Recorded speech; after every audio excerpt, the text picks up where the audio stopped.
Oke, bismillah. Assalamualaikum warahmatullahi wabarakatuh. Bismillahirrahmanirrahim. Alhamdulillah. Assalatu wassalamu ala rasulillah wa ala alihi wa ashabihi wa mawalah. Alhamdulillah kita malam hari ini bisa bertemu lagi. Meskipun banyak halangan ya, saya tadi khawatir hujan. Iya, kalau hujan kan susah. Bukan susah saya kasihan yang datang. Bukan kasihan sama yang tidak datang, kasihan sama yang datang. Oh ya, dan tidak datang tidak apa-apa. Cuma kalau banyak yang datang kok terus hujan dan saya nggak datang, itu jadi tidak enak. Oke, alhamdulillah sudah terang, jadi kita bisa ngaji lagi. Kalau orang Jawa itu kan menyebut hujan itu kan Jawa. Jadi Jawa itu singkatan. Kalau orang Jawa menyebutnya sejane ora owah. Jadi kalau ada hujan, pokoknya kalau kita sudah berniat apa, jangan berubah hanya gara-gara hujan. Iku ngawur jadi aku ngawur. Oke, bismillah. Pokoknya penenak gue yem. Oke, jadi 1, 2, 3, 4, 5 orang ini bagi saya luar biasa yang bisa datang malam-malam hujan-hujan dingin-dingin. Saya ada cerita Socrates itu suatu ketika ada anak muda yang datang pada dia, Socrates ajarin saya filsafat yang paling canggih. Socrates, kalau kamu pengen ngerti filsafat paling canggih, datang besok pagi ke sungai sama saya. Begitu datang ke sungai paginya, coba kamu lihat air itu ada gambar apa. Begitu dia lihat, tengkuknya dipegang oleh Socrates, terus dimasukin ke air. Buat dia kan megap-megap gitu kan, luar biasa, mau kurang ajar. Terus lama sampai gitu, terus baru ditarik oleh Socrates. Nah, apa yang kamu bayangkan ketika kamu tak cemplungin di kali itu? Oh, dia masih kurang aja, mau bunuh saya. Saya ingin nyari hikmah kok malah mau dibunuh, enggak, saya cuma mau tanya, waktu kamu tadi tak masukkan ke air, itu apa yang paling kamu butuhkan? Ya udara, karena kalau dimasukkan ke air kan saya nggak bisa napas, saya butuh udara.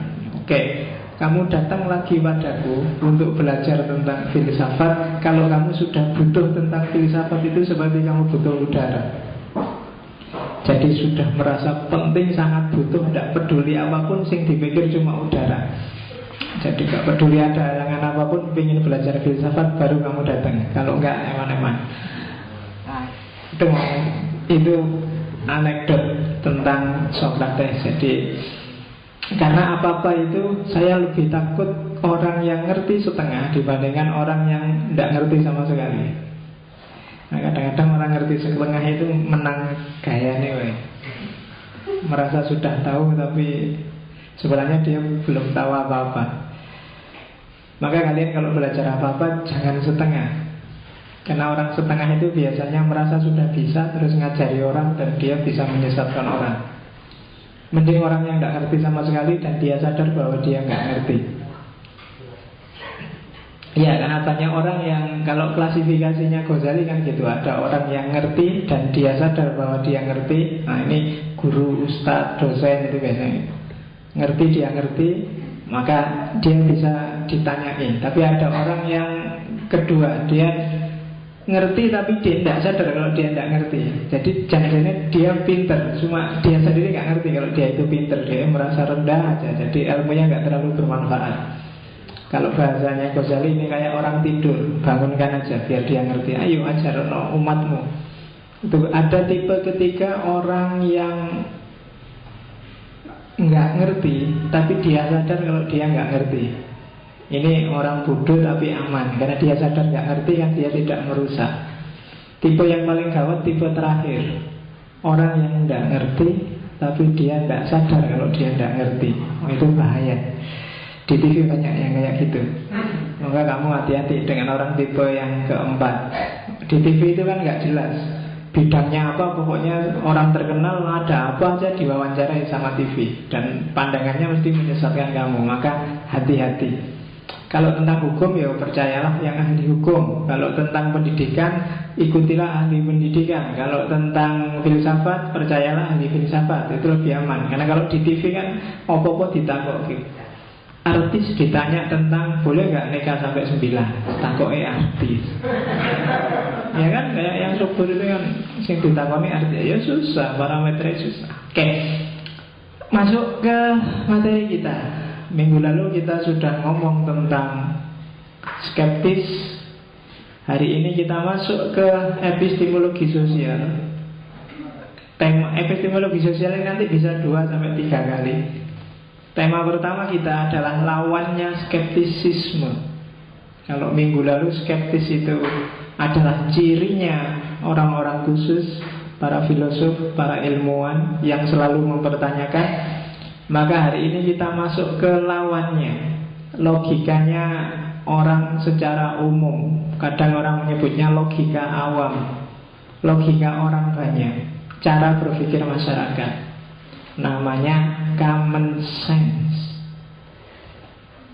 Dan dibandingkan cara berpikir skeptis minggu lalu, common sense ini jauh lebih kamu pakai setiap hari.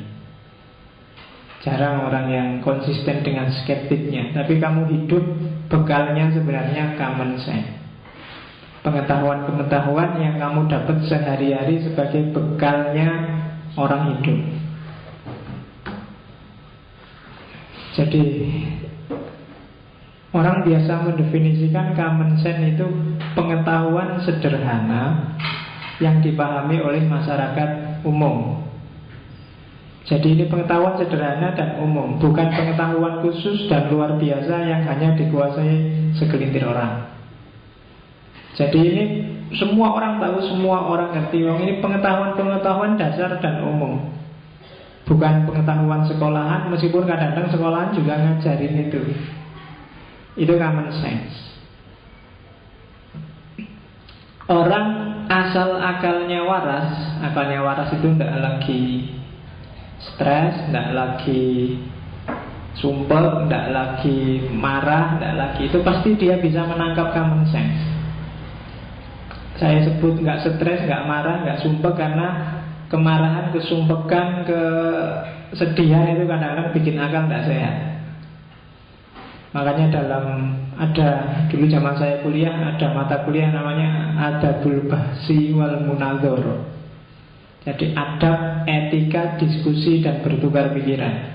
Itu diantara syaratnya itu. Jadi kamu diskusi yang pertama nggak boleh marah, nggak boleh terlalu lapar, nggak boleh terlalu haus, nggak boleh terlalu ngantuk. Pokoknya yang gitu-gitu biasanya bikin akal nggak sehat. Iya, kalau kamu ngaji habis isya ini saya sarankan sudah makan. Kalau belum makan, kasihan panitianya, kamu bolak-balik ngambil jajan sama minum. Tidak konsentrasi sama materinya. Karena kalau kamu lapar, materi biasa-biasa aja nggak masuk, apalagi materi filsafat. Sedang marah juga gitu. Kalau kamu sangat marah juga peteng kamu. Akalnya sudah nggak sehat. Kalau kamu sedang marah belajar filsafat itu saya nggak tahu hasilnya jadi apa. Sedang sangat sedih juga begitu. Maka asal akalmu sehat, common sense itu bisa kamu tangkap. Itu aja cirinya. Bahkan kamu nggak mikir aja, common sense itu datang sendiri. Kamu hidup mulai kamu bayi sampai hari ini, itu sebenarnya akumulasi pengetahuan praktis sehari-hari. Maka kadang-kadang pengetahuanmu yang di kampus, di kelas, sama pengetahuanmu yang hidup sehari-hari seolah-olah ada jarak. Karena kampus dan kelas itu isinya pengetahuan-pengetahuan khusus. Sementara hidupmu sehari-hari itu ya sehari-hari. Bahwa bumi itu bulat, iya kamu tahu dari kelas, kamu tahu dari kampus, kamu tahu dari buku-buku. Tapi dalam prakteknya kan kamu, karena ada gravitasi, bumi itu rasanya tidak bulat, tapi datar. Dan kamu bikin apa-apa kan juga berdasarkan common sense bahwa bumi datar. Kamu bikin tikar juga, tikernya dibikin datar, nggak dibikin melengkung. Kamu bikin kursi juga, kamu bikin datar juga kan. Itu common sense. Meskipun kamu ngerti bumi itu bulat. Bumi bulat kan ilmu di kampus, itu common sense. Ada common sense yang sifatnya universal, ada common sense yang sifatnya lokal. Maka konotasinya common sense itu kadang-kadang didefinisikan orang sebagai sense that is common to other. Jadi pemahaman, penyerapan, understanding, sense itu kan pemahaman yang umum to other, yang umum dipahami orang sekelilingmu. Tapi kadang-kadang juga dipahami sense that is common to humanity. Jadi pemahaman yang umum untuk semua orang. Jadi yang pertama ngomong sifat lokal, yang kedua ngomong sifat universal. Tapi dua-duanya sama disebut common sense. Dalam banyak hal mungkin orang Jawa sama dengan orang Amerika, ya kan? Itu common sense. Atau kalau istilahnya Ghazali, ad-tabadur ilal fahm. Apa yang paling duluan muncul dalam pemahamanmu ketika melihat sesuatu, itu common sense. Yang paling muncul duluan, ini biasanya yang muncul duluan ini nggak bisa dimanipulasi. Orang itu semakin panjang berpikir biasanya semakin manipulatif. Tapi yang duluan muncul ting pertama, itu biasanya lebih murni. Itu yang common sense. Ada apa ya contohnya ya, at-tabadur ilal fahm itu. Misalnya kamu sama pacarmu malam ini nginep di hotel, tidur berdua. Common sense, kamu mesti bilang alam, mesti itu ngapa-ngapain itu. Itu biasanya yang paling mungkin ya, yang muncul di kepalamu pertama itu tadi. Meskipun dia mungkin di dalam itu nggak ngapa-ngapain, mungkin tahajud bersama, tahlilan, wiritan. Tapi pokoknya yang muncul pertama, alah masuk kamar berdua ngapain lagi. Mesti itu, dan biasanya itu yang memang kejadian. Di bulut-bulut kayak apa juga enggak bisa. Misalnya siapa yang sekarang LHI sama Fustunnya itu semua dari Mumtazah. Itu kan dia kesana enggak, dia enggak nikah, dia kesana cuma kalau pas lagi butuh pijet. Kan kasusnya lagi. Lo kan di koran-koran alasannya kan lagi butuh pijet gitu kan. Tapi yo, kamu kan sudah bisa menebak yang muncul di kepalamu pertama biasanya ya itu, malah mau pemane bikin alasan kayak gimana pun yang muncul, ya, itu namanya at-tabadur ilal fahm. Jadi yang muncul di kepala pertama. Kamu lihat temenmu tiba-tiba dia, aduh, dia kok nggak lulus ya mata kuliah ini. Yang muncul di kepalamu dia mesti sedih. Meskipun dia kalau ketemu, oh enggak, saya nggak sedih, saya biasa aja kok, sudah. Nilai E itu bagi saya biasa, wajar. Ya, itu biasanya sudah diolah oleh perasaannya, tapi aslinya ya mesti sedih lah. Itu at-tabadur ilal fahm, yang lebih dulu muncul dalam pemahaman. Itu biasanya lebih murni. Itu yang disebut common sense. Jadi dalam fikih, dalam kalam, dalam filsafat Islam ini jadi salah satu prinsip berpikir. Kalau dalam filsafat barat ada namanya Occam Razor. Filosof namanya Occam punya teori razor. Razor itu gunting. Jadi katanya Occam, kalau ada dua teori, yang satu bulat tidak karu-karuan, yang satu simple dan isinya sama, maka yang lebih benar yang simple itu.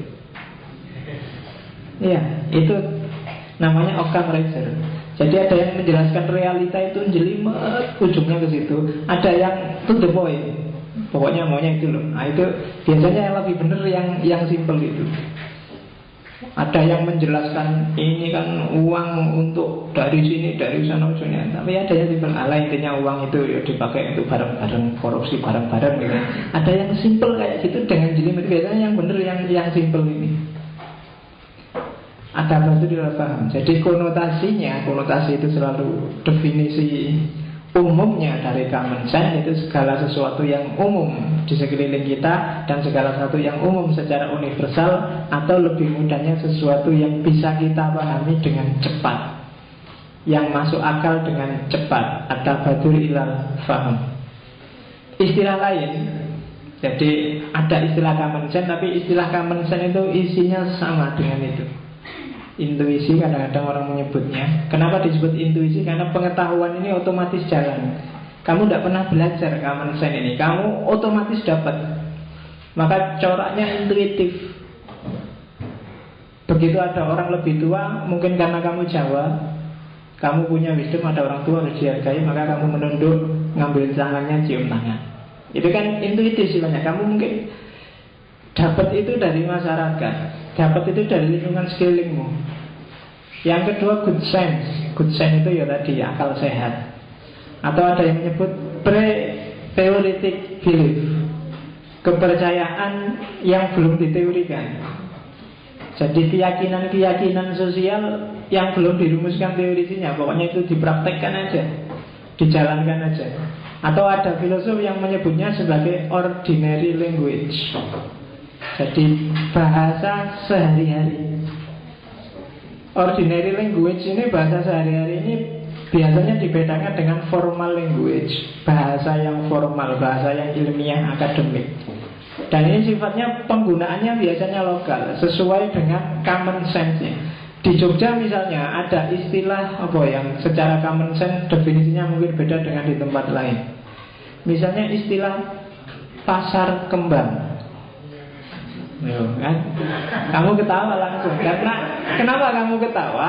Karena ini sudah intuitif dalam dirimu. Istilah pasar kembang itu bagi orang Jogja, pasar kembang konotasinya langsung menuju ke sana. Iya, saya ngomong pasar kembang itu kan. Tapi mungkin orang tuamu yang di kampung, bapak ibumu, dia ngertinya pasar kembang ya pasar tempat orang jualan kembang.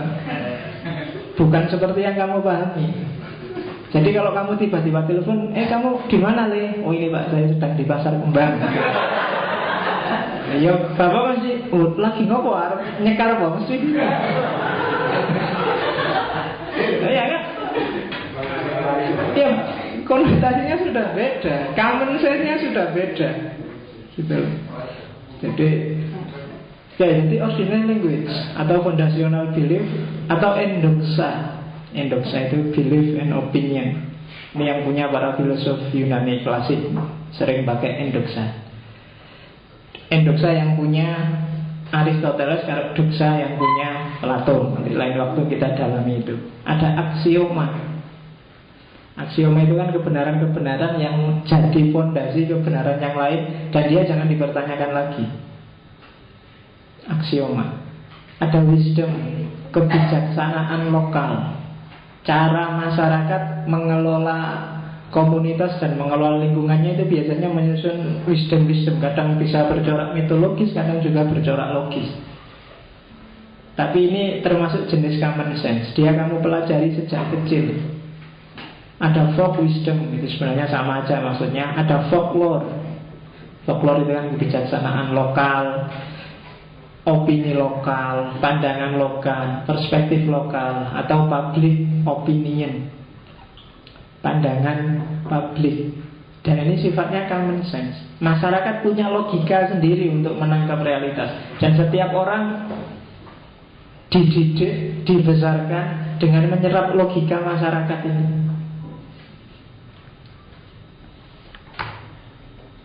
Cirinya apa sih? Common sense itu isinya apa aja? Yang pertama ya, dia pengetahuanmu sejak awal. Mungkin guru pertamanya itu ibu, maka harus pakai tangan kanan. Atau ayo kalau ada tamu salim, kalau ada, itu kan menanamkan common sense. Saya nggak tahu kalau orang barat, anak kecil kalau ada orang tua, ayo salim, ada nggak? Saya nggak tahu saya, orang bule juga gitu. Tapi ini ibumu yang mungkin jadi guru pertama. Ini pengetahuan awal yang ini sifatnya nanti jadi intuitif, masuk bawah sadarmu, yang menyusun benar salah dalam hidupmu. Kadang-kadang kalau nggak kamu gitu jadi nggak enak. Kalau kamu sudah terbiasa menghargai orang tua, kalau ada orang tua nggak kamu hargai, kamu jadi nggak sreg. Kalau ada tamu nggak kamu hormati, kamu jadi nggak sreg. Karena memang ini local wisdom, common sense. Ya kadang-kadang juga banyak juga common sense yang sifatnya tidak logis, kemudian dipertanyakan. Ada juga common sense yang dianggap bertentangan dengan nilai. Nanti kita lihat. Kemudian dengan common sense itu kamu berkomunikasi dengan masyarakatmu.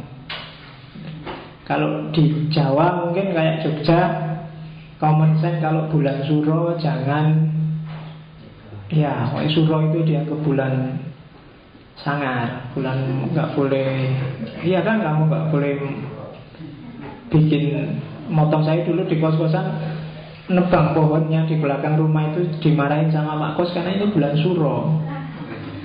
Jangan nebang-nebang. Saya nggak tahu logikanya gimana, tapi itu common sense. Kalau kamu nyoba itu jangan-jangan ada apa-apanya benar. Sama kayak di masyarakat banyak common sense yang mungkin nggak logis. Misalnya apa? Angka 13 itu angka siang. Itu kan di masyarakat kan ada itu berkembang. Makanya kalau ada hotel-hotel yang lantainya di atas 13 itu biasanya diloncati. Jadi 1, 2, 3, 4, 12, atasnya langsung 14. Yang 13-nya nggak ada. Saya lihat itu di hotel mana ya. Jadi karena mungkin dia takut kalau ada lantai 13, orang nggak mau tinggal di situ karena ada public opini. Meskipun nggak logis bahwa lantai 13 itu lantai siang. Yang tinggal di situ nanti akan banyak dapat kesialan. Jadi habis 12 terus 14. Saya tidak tahu apa terus seandainya ada setan yang bikin sial, setannya bisa ketipu gara-gara harusnya 14 kok ditulis 13. Oh, nggak ada 13-nya apa gitu. Tapi itu kita berkomunikasi dengan masyarakat dengan hal-hal seperti ini, dengan logika-logika common sense ini. Itu yang terus sering bikin berat. Kadang-kadang kamu merasa kok gini ya masyarakat ini, kok enggak logis ya, kok enggak pas ya. Kayak orang Indonesia sekarang kan karena susah terus membayangkan, wah enak zaman Pak Harto dulu ya. Kamu sudah, padahal kamu kemarin sudah mencaci maki habis-habisan, tapi sekarang ada tren ke sana lagi. Ada common sense lagi, sesusah-susahnya zaman Pak Harto, kamu merasa lebih susah sekarang jadi enak zaman Pak Harto. Zaman dulu gak ada apa-apa. Sekarang kan gitu. Yus, sekarang di bak-baknya truk itu kan banyak tulisan. Iya.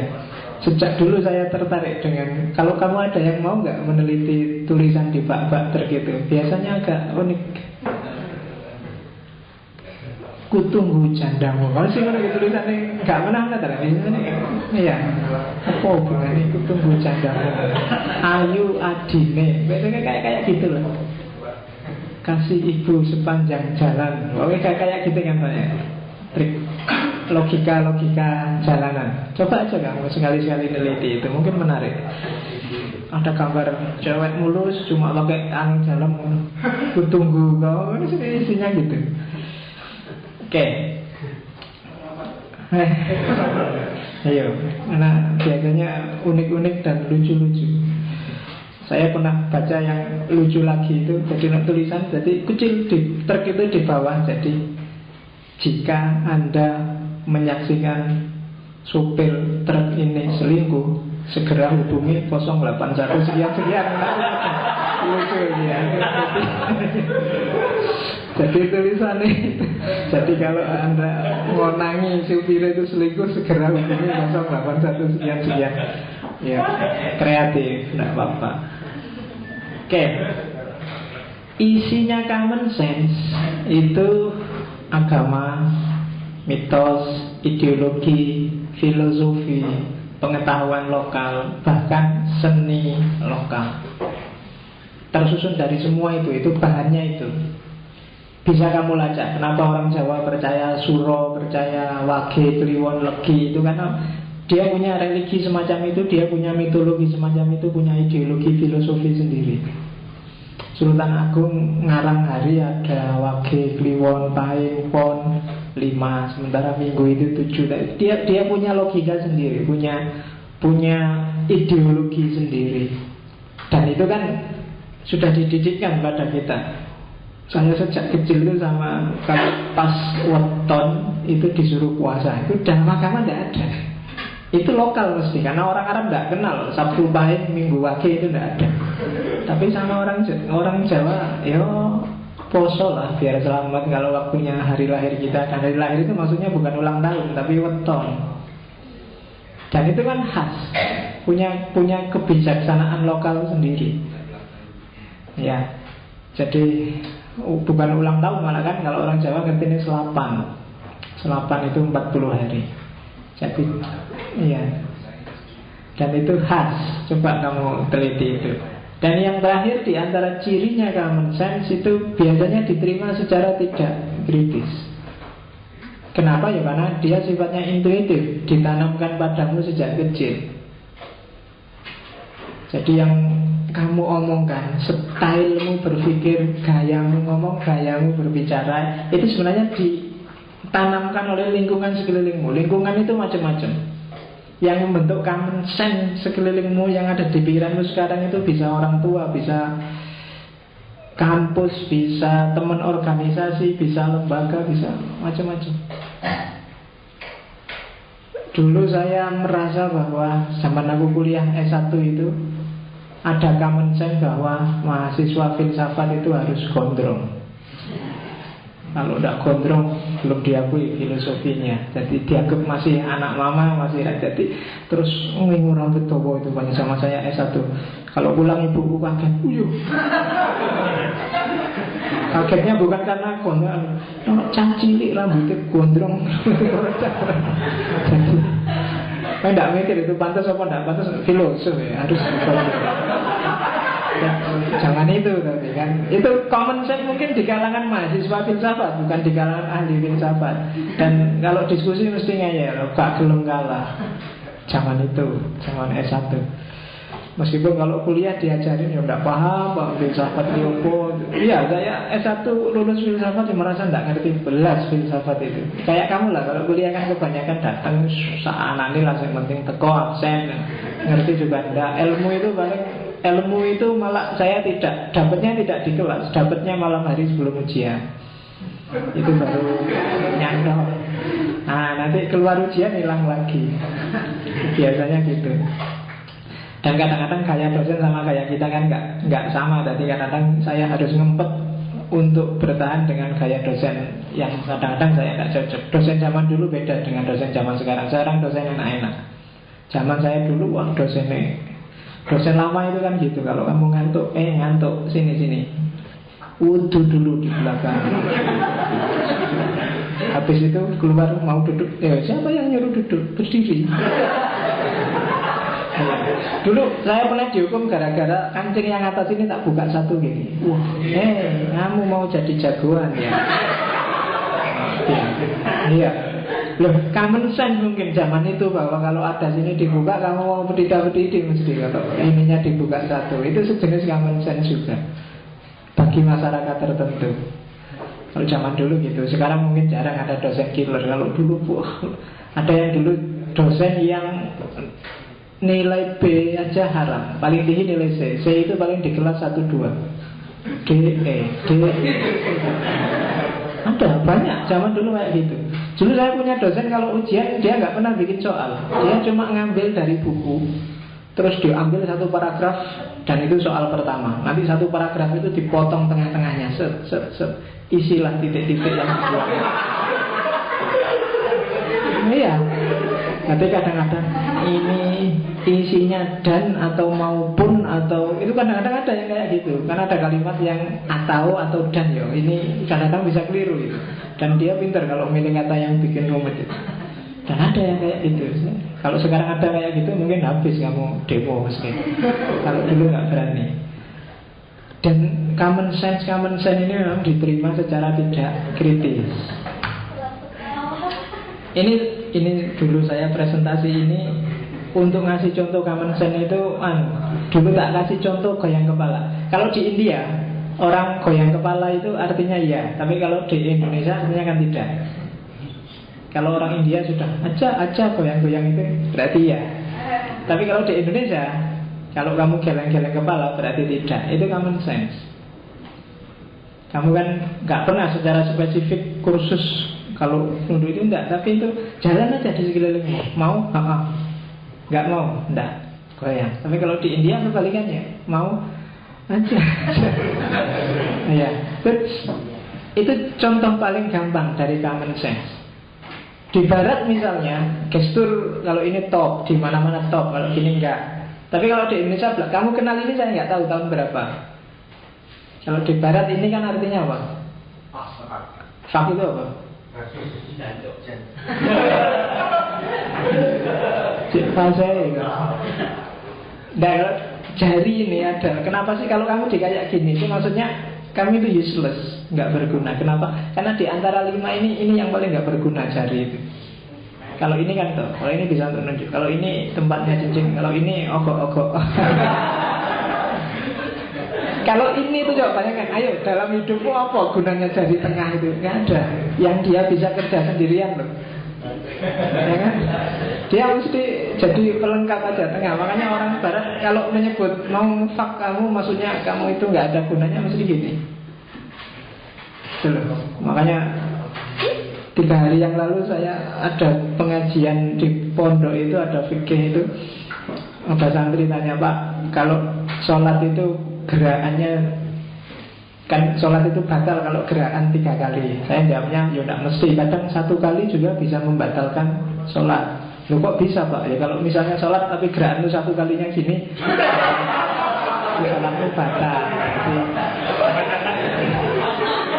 Loh ya kan? Kan bayanganmu kan gerak sekali tidak batal. Iya, tapi kalau kamu gerak sekali, sholatmu batal. Jadi tidak harus nunggu 3 kali gerakan membatalkan sholat itu. Jadi fikih juga tidak mesti. Makanya jangan dikira fikih itu eksak. Tidak, ya tergantung apa-apa. Wong takbiratul ihram aja kan beda-beda kan, fikih itu kan ada. Saya di Iran itu nggak ada orang takbiratul ihram terus sendakep ada di atas dada, itu nggak ada. Di takbiratul ihram ya kayak orang baris. Jadi habis Allahu Akbar itu ya tangannya di samping kayak orang upacara bendera itu kalau sholat. Orang-orang Syiah kan itu mazhabnya Ja'fari. Yang Sunni aja kan macam-macam, kamu ada yang di atas perut, ada yang di atas dada, ada yang di atas dada di samping kayak orang kena tembak itu. Allah. Jadi tidak eksak. Sholat itu wajib eksak, tapi isinya macam-macam, tidak eksak. Sampai terakhir tasahud aja kan ada yang gini, ada yang gini-gini, ada yang ya. Saya pernah sholat jujur orang Perancis, tasahudnya khas. Orang Perancis itu waktu dia tasahud gerak terus tangannya, jadi gini terus sambil tasawuf tangannya. Iya, tangannya digerakkan terus. Begitu selesai, tek tek. Jadi itu agama yang diolah secara common sense oleh masing-masing tradisi terus jadi macam-macam. Jadi banyak mazhab, jadi banyak gaya, jadi banyak style. Oke, itu banyak improvisasi. Kalau bagi Plato mendefinisikan common sense sederhana. Common sense itu common opinion. Jadi persepsinya orang banyak, man in the street, tentang satu objek yang dicerna oleh subjek yang sifatnya sederhana. Digarisbawahi kata-kata sederhana. Karena untuk hal yang jelimet biasanya common sense perlu berpikir panjang. Dia tidak lagi at-tabadur ilal faham. Orang perlu diskusi, perlu membahas. Maka isinya common sense itu kebanyakan hal-hal yang sederhana, atau hal-hal yang selama ini jalannya sudah begitu, tidak perlu dibahas lagi. Plato setuju ada pengetahuan jenis ini, tapi bagi Plato common sense itu pengetahuan yang paling rendah, pengetahuan yang levelnya tidak kritis, maka dia meletakkan itu sebagai pengetahuan paling rendah. Kalau Aristoteles menyebut common sense itu sebagai sensus komunis, pemahaman komunal. Jadi semacam rasa sosial bersama, kehidupan bersama. Sensus komunis itu, misalnya kamu naik motor terus di perempatan ada anak kecil minta-minta, itu rasa sosialmu akan bunyi. Kalau kamu dilatih di masyarakat yang selalu toleran, saling mengasihi, saling gotong royong, mungkin kamu kalau tidak ngasih anak kecil ini rasanya tidak enak. Itu sensus komunis. Tapi nanti ada yang kelompok masyarakat tertentu yang justru anak minta-minta itu jangan dikasih, nanti dia malah manja. Kalau dikasih malah bikin dia ngemis terus, maka jangan dikasih. Kamu yang dididik dengan pola A dengan yang dididik dengan pola B, itu menyikapi pengemis di jalan itu pasti beda. Itu sensus komunis. Jadi pengetahuan praktis yang kamu dapat dari lingkunganmu. Kamu yang sejak kecil hidup di pondok, misalnya yang pondok yang salaf, TV nggak boleh, radio nggak boleh, koran nggak boleh, itu kan cara berpikirnya beda. Yang sejak kecil nggak pernah mondok, bisa ngaji aja syukur, ya kan? Sama-sama dewasa, begitu masuk ke Jogja yang tadi hidupnya serba tertutup, melihat dunia yang terbuka, cara menanggapinya pasti beda dengan orang yang sejak kecil sudah dibuka dunianya. Begitu naik bis kota, mungkin yang tadi tertutup mungkin istighfar terus isinya. Ada orang pakai rok mini, astagfirullahaladzim. Ada anak pacaran gandengan, astagfirullahaladzim. Ada pokoknya serba istighfar. Sementara kamu yang tadi hidupnya biasa, ya biasa aja pacaran, biasa aja pakai rok mini di mana-mana banyak. Ya kan? Ada rasa komunal yang kamu dapat dari masyarakat awalmu, yang begitu masuk ke masyarakat baru ini mengalami pergesekan-pergesekan. Mungkin juga ini berubah lagi. Rasa komunalmu bisa berkembang karena kamu sudah lama di Jogja, yang tadi tertutup sudah 2-3 tahun ini sudah terbuka. Cara mikirnya beda. Kalau semula astagfirullahaladzim, sekarang sudah 2 tahun nggak ada lagi istighfar. Alhamdulillah. Iya. Alhamdulillah. Kalau tadi kamu lihat orang pacaran gandengan, kamu istighfar. Sekarang kamu dewe pacaran ngalang-ngalahi yang gandengan, pangku-pangkuan segala, ya kan? Itu apa? Sensus komunis, komunis sensus. Jangan salah, jangan diartikan sensus komunis itu sensus siapa yang komunis, siapa yang bukan. Jadi rasa komunal. Kamu besar dengan rasa komunal itu, maka tiap orang menanggapi realitasnya bisa beda-beda. Ada Francis Bacon, dia yang bilang bahwa knowledge is power, yang hidup di awal modernitas. Katanya Bacon, keyakinan yang disebut common sense itu didapat secara induktif. Itu aja intinya. Yang lain sama definisinya kayak lain. Maksudnya apa? Didapat dari pengalaman. Dia tidak diajarkan, dia tidak didiktekan. Kamu dapat sendiri sehari-hari dalam masyarakat.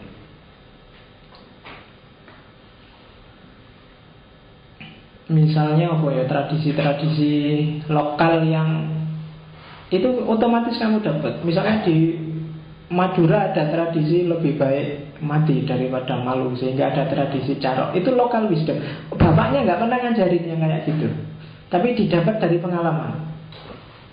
Mungkin sekarang ada pergeseran-pergeseran, nggak gitu lagi. Itu juga dari induktif, dari realitas. Nggak ada sekolah di Madura yang ngajarkan carok, tak jamin wis 100%. Tapi kenapa tradisi itu jalan? Karena induktif, berangkat dari pengalaman-pengalaman. Tradisi-tradisi kayak di Jawa misalnya apa ya, tradisi sajen, tradisi buang tumpeng ke laut, itu kan bagi kamu, bagi orang Jawa sendiri itu didapat secara induktif, pengalaman. Kemarin buang sajen, ternyata sekarang dapat ikan lebih banyak, korban di laut sedikit, maka besok buang sajen lagi. Ada common sense. Orang Jawa kemudian menyebut common sense ini biasanya disebut ilmu titen. Jadi tidak pakai logika, tapi pakai titen, dititeni aja. Oh, kalau hawanya kayak gini, agak sumuk ini, biasanya nanti hujan. Tidak ada, kamu cari di buku IPA manapun, kamu cari teori bahwa kalau mau hujan hawanya agak sumuk, itu tidak ada. Tapi itu common sense, sudah kita sepakati bersama. Kalau mataku yang kiri keduten, itu biasanya ada yang ngomong, ada yang ngerasani mesti. Sopo ya yang ngomong ini? Kalau yang kiri yang goyang berarti ngomongnya jelek-jelek. Kalau yang kanan yang goyang berarti ngomongnya bagus-bagus. Kalau yang keduten telinganya, kalau orang Jawa ahlinya orang titen. Kalau yang punya tai lalat di pipi apa, yang punya tai lalat di mata apa, dia punya. Orang Jawa. Kalau nggak percaya kamu lihat primbon. ilmu titen. Itu common sense-nya orang Jawa. Perempuan itu masih perawan kalau kayak gini, kalau kayak gini sudah nggak perawan lagi. Kalau itu orang Jawa punya. Cari istri yang cirinya gini-gini bagus, yang gini itu orang Jawa. Kalau kamu ingin ngerti, belilah primbon-primbonnya orang Jawa. Semuanya ada. Iya. Jadi itu ilmu titen, itu common sense-nya orang Jawa. Kenapa sekarang itu tidak populer lagi? Karena tidak bisa dikumpulkan secara induktif. Jarang orang mempraktekkan itu lagi sekarang. Jadi common sense itu induktif, didapat dari pengalaman. Ketika orang tidak praktek itu, meskipun dalam teorinya di buku-buku ada, maka dia tidak akan jadi common sense lagi. Thomas Wright. Jadi kalau dalam dunia filsafat, dua tokoh besarnya yang punya teori common sense itu Thomas Wright sama G.E. Moore. Jadi katanya Thomas Wright, common sense adalah akumulasi pengalaman melalui pemahaman yang sederhana, simple apprehension. Dia adalah universal belief, kepercayaan universal, kepercayaan universal yang karena dia sederhana, maka sifatnya hampir semua orang setuju tanpa harus dipikirkan secara rumit. Di Jawa misalnya, contohnya Jawa ya, ruang Jawa masalahnya. Apa dalam tradisi Islam aja. Kalau Islam tadi yang true humanity. Jadi kepercayaan, keyakinan yang itu tidak kamu peroleh secara rasional, tapi kamu peroleh dari pengalaman, dan itu sifatnya simple, sederhana, bisa tidak harus kamu pikir, kamu bisa menangkap. Itu namanya common sense, katanya Thomas Wright. Hujan lagi.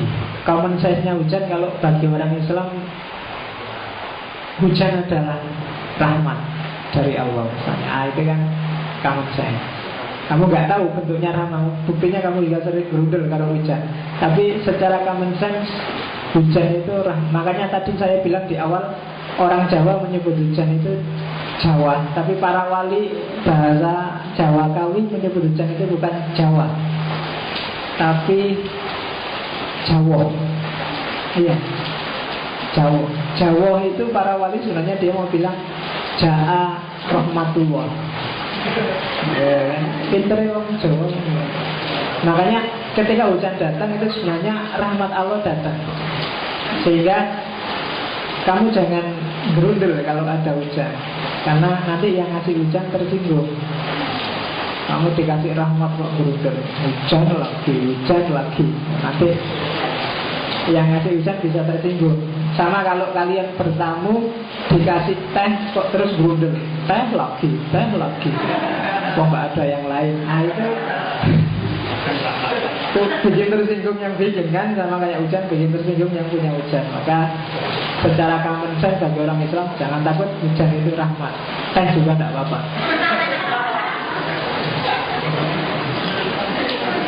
Oke, jadi enggak. Itu katanya Thomas Wright. Kemudian kalau G.E. Moore cirinya dua, pemahaman langsung. Jadi common sense itu direct apprehension dan kesadaran, consciousness. Maksudnya kesadaran apa? Manusia terlibat langsung dengan pengetahuan ini. Beda dengan ilmumu di kampus-kampus, beda dengan ilmumu di kelas-kelas. Jadi kita terlibat.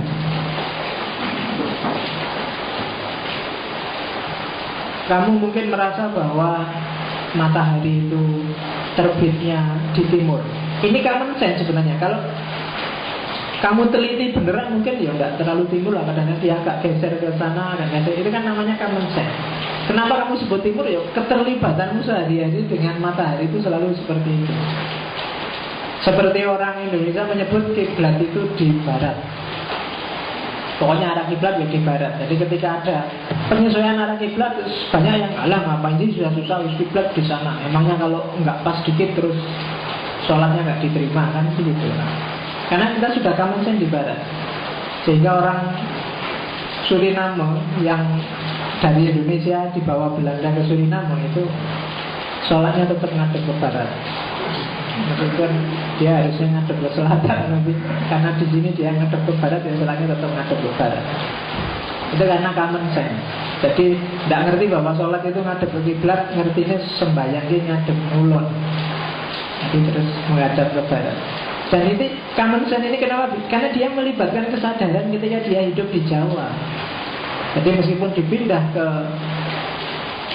Suriname tetap begitu. Orang Jawa kesadarannya kesadaran mistik. Maka ketika agama apapun masuk, dia akan dimistikkan oleh orang Jawa. Common sense-nya adalah common sense mistik. Maka cerita wali-wali yang menarik bagimu kan cerita kehebatan dan karomahnya. Sunan Kalijogo itu dia jadi wali tidak karena hafal Quran, tidak karena puasa, tidak karena sholat tahajudnya bagus, cuma karena dia nongkrong di pinggir kali. Loh ya kan? Jadi Sunan Kalijogo itu nongkrong di pinggir kali, terus dia diangkat jadi wali. Dan kamu kan menyebutnya, wah dia 40 hari di situ, lama di situ sampai mistiknya yang keluar.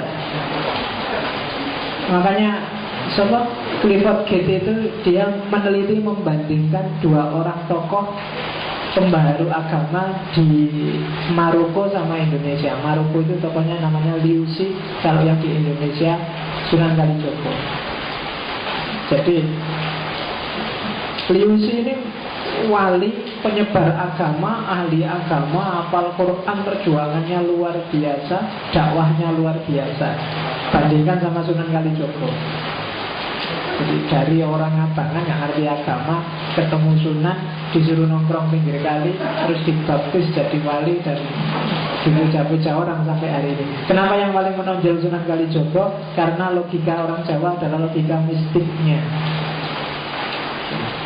Sama kayak kamu hari ini, kalau ada cerita-cerita supranatural, kamu tertariknya luar biasa. Itu sebenarnya diwariskan oleh nenek moyangmu, jadi gennya nyambung padamu. Kalau ada orang bisa melakukan hal luar biasa, terus kamu percaya. Sehingga Adi bin Slamet dan kawan-kawan tertipu oleh Eyang Subur. Ya kan itu gara-gara Eyang Subur bisa meramal masa depan. Eyang kan gitu. Kamu kalau ada ramalan bintang kan mesti kamu cepat-cepat ingin baca yang sesuai dengan bintangmu. Nah itu sebenarnya sama logikanya, logika ya orang Jawa. Padahal mungkin kamu dihapusi, dibohongi tiap hari sama koran-koran. Bintangku Leo, hari ini nasibku baik, akan dapat rezeki, cuma ada gegeran dikit sama pacar. Kemudian mesti, dan kamu percaya itu, didobosi tiap minggu dengan itu. Dan kamu nyocok-nyocokin mesti kan.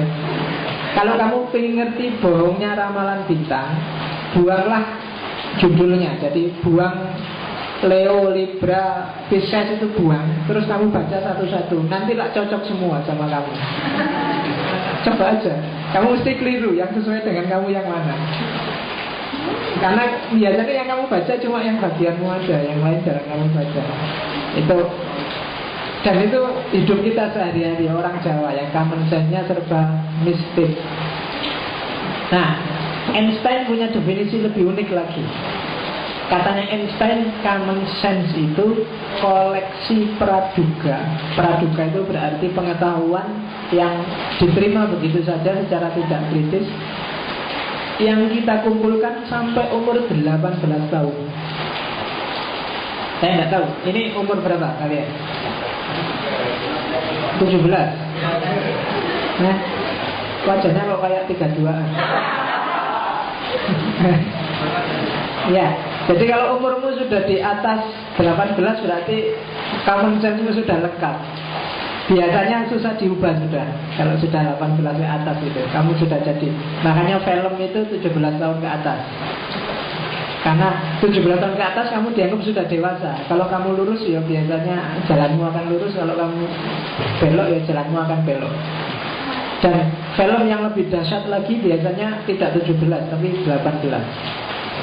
Kan banyak sekarang 18 plus plus. Nah itu lebih dahsyat daripada 17. 17 itu sebenarnya persiapan kamu menuju 18.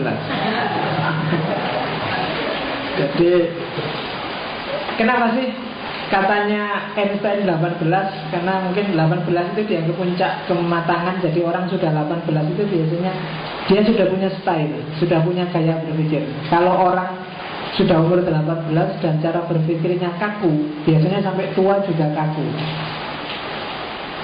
Jadi kalau kalian ini umur-umur sekitar itu, biasanya ya kayak gitu nanti kamu sampai besar cara berpikir. Dan diubah juga sudah mulai berat. Ditambah informasi baru juga mulai berat. Disuruh hafalan juga pontang-panting kamu mesti. Karena ini sudah penuh isinya.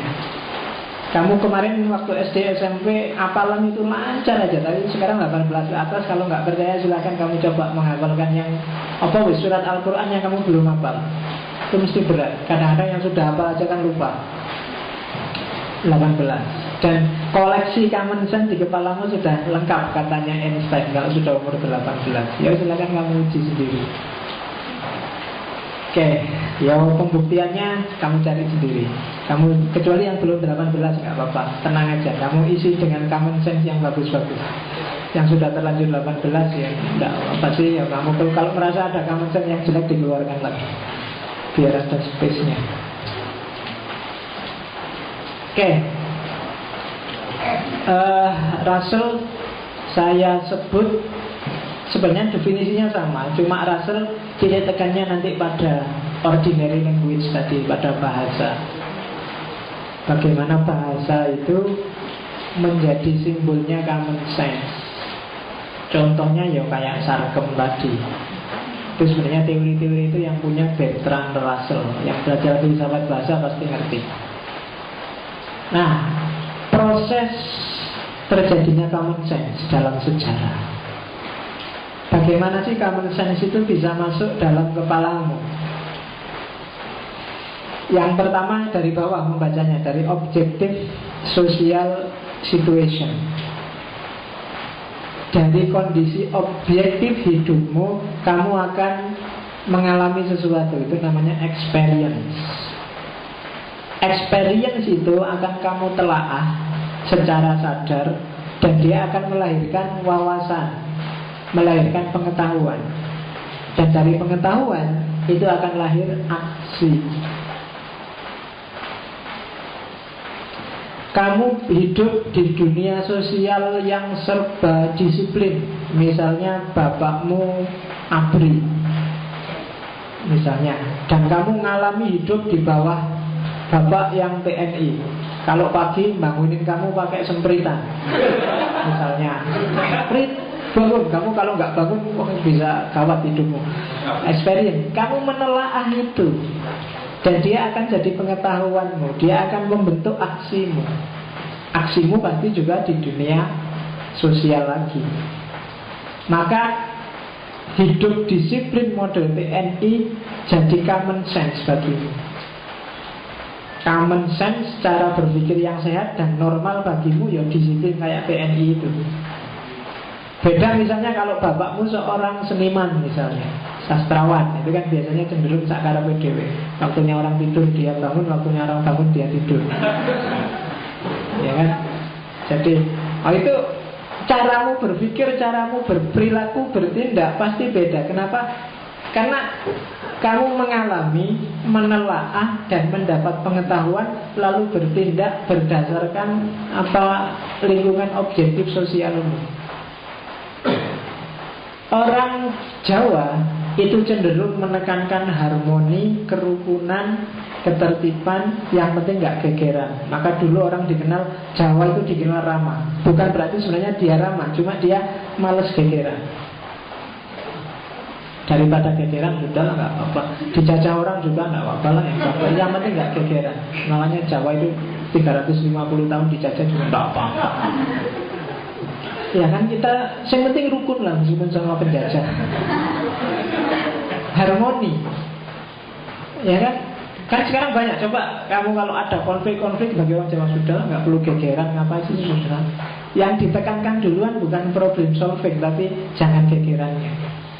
Dan itu persis yang diterapkan oleh Soeharto zaman Orde Baru. Dia tidak kuat mendengar atau melihat gegeran, konflik, perbedaan, dan dia menanam bom waktu dengan itu. Akhirnya meledak. Coba bisa dimanage lebih bagus, mungkin tidak terjadi ledakan di belakang. Tapi karena dia Jawa, bagi dia yang penting adalah stabilitas. Ada instabilitas jenis apapun harus cepat-cepat dimatiin. Sehingga sekarang dia bisa gaya. Iya kabarnya enak zaman itu toh mesti gitu. Kenapa? Karena orang pasti yang dibayangkan stabilnya zaman Pak Harto. Dan generasi keluaran Orde Baru, didikan Orde Baru pasti beda dengan generasi didikan reformasi hari ini. Kalian bagi saya umur-umur didikan reformasi. Kalau saya masih didikan Orde Baru. Karena saya SD tahun 80-an, SMP, jadi jatuhnya Soeharto 98 itu bareng saya lulus S1. Jadi sudah di atas 18. Jadi common sense-nya itu common sense Orde Baru. Jadi yang dipentingkan stabilitas, harmoni, bukan gegeran. Jadi kalau ada orang demo, ya alah ngapain demo capek-capek. Cara berpikirnya begitu. Kalau sekarang kan kalian beda sudah. Itu kenapa? Karena bangunan common sense yang ada di kepala beda. Oke, apa sih yang common sense pasti ada. Satu-satunya yang tidak bisa diberikan oleh common sense adalah membuat breakthrough, terobosan.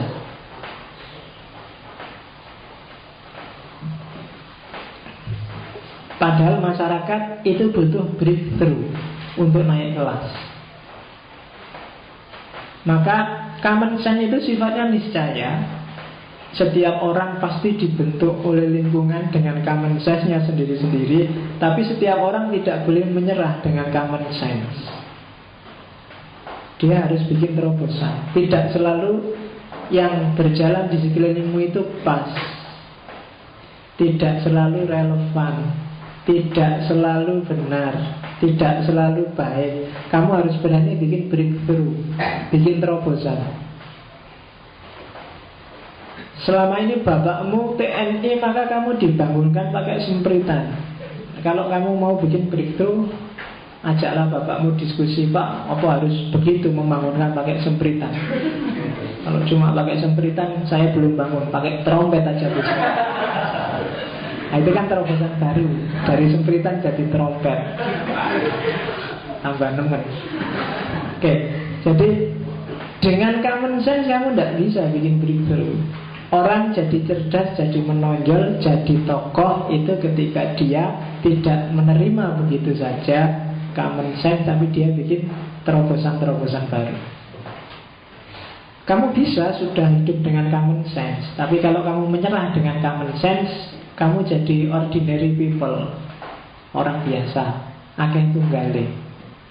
Paling habis kuliah rencanamu kerja, habis kerja kawin, habis kawin punya anak.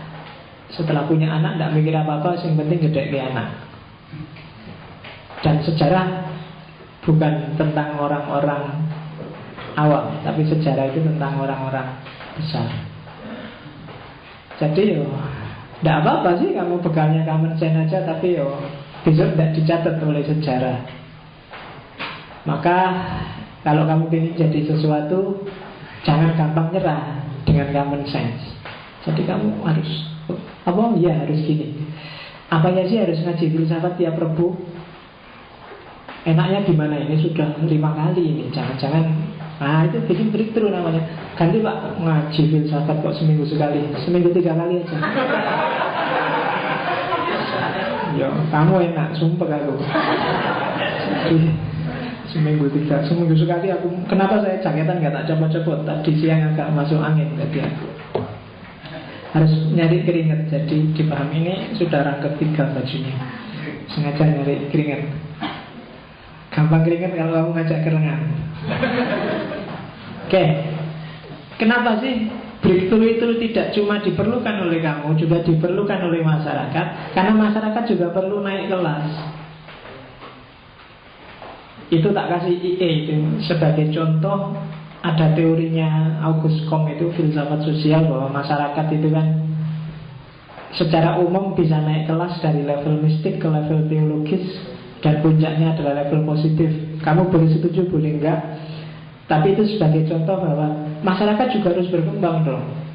Jangan malah setback. Saya takut Indonesia ini setback. Dulu kita levelnya mistik, menjawab persoalan dengan mitos, dengan ideologi-ideologi supranatural. Tapi terus datang agama-agama, maka kita teologis metafisik, punya pijakan agama-agama. Kemudian datang sains, cara berpikirnya positif, berkembang, jadi modern. Tapi kalau kita lihat Indonesia hari ini mungkin rada mundur lagi. Harusnya sudah positif tapi kadang-kadang masih mistik. Maka acara TV yang laku adalah acara dunia lain. Film yang laku adalah film horor. Ya kan? Ada film horor itu kan ceritanya sekarang aneh-aneh, dan itu laku gitu. Buktinya laku apa? Produsernya bikin film terus. Ono pocong, dan aneh-aneh sekarang kan pocong keramas, ada pocong goyang pinggul. Semua kamu dihapusin kok ya gelem gitu. Ya kan? Hantu yang paling kasihan lagi itu apa? Suster ngesot. Kamu kok takut ada suster ngesot? Dia cuma ngesot. Bawa aja paku payung kasih ini, susah. Karena dia nggak bisa ngesot ya. Jadi kamu kok malah takut? Dia cuma ngesot, kamu bisa lari. Karena namanya hantu itu kan harusnya bisa terbang cepat. Dia cuma ngesot dan kamu takut diakusi oleh produser film horor itu. Jadi itu, dan kita cenderung ke mistik lagi. Kalau kamu sakit nggak sembuh-sembuh, mesti mikirnya dukun, mesti mikirnya. Saya nggak. Kalau di Jogja ini TV yang acaranya paranormal apa, pengobatan supranatural itu kan banyak. Jogja TV apa itu? Tiap sore isinya. Ya, kemarin sore ada yang pengobatan pakai tepuk tangan itu. Iya, jadi ngobati supranatural pakai tepuk tangan. Kalau itu plok. Dan banyak yang merasa sembuh, aku ya heran. Kalau nggak sembuh, borgol saya gitu. Tapi semboyannya itu bagus tadi. Kalau tidak ada perubahan, uang kembali. Itu kan susah kan parameternya. Parameternya bukan sembuh loh ya, perubahan.